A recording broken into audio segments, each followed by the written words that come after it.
Bilo mi je 12 godina.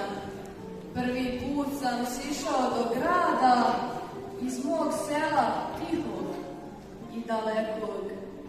Kad susretoh tebe iznenada, dečačke uspomene glupe, mala moja iz bosanske Krupe.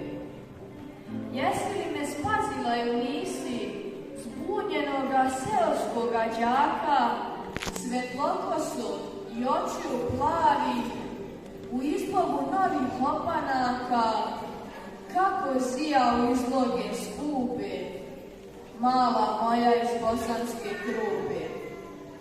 Naišla si kao lako vlačak, tvoj me pogled za tren obeznani, zaboravih ime i očinstvo, kako mi se zovu ukućani.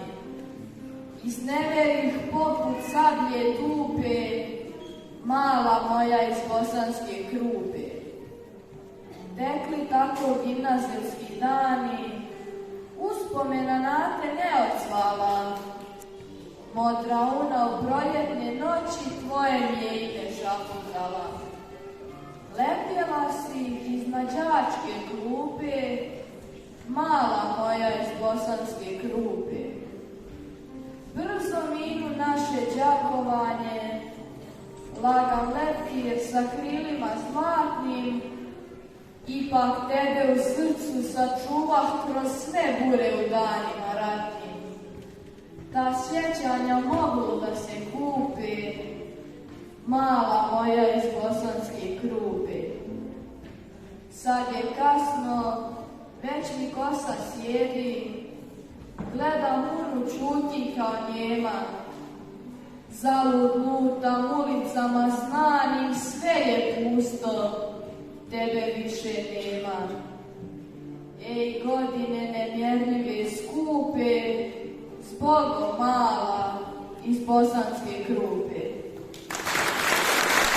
Ulaziš u pesmu kao u svoj vrt, slažeš riječi, pomjeraš nada deveće u nekakav red, razumiješ to mogu?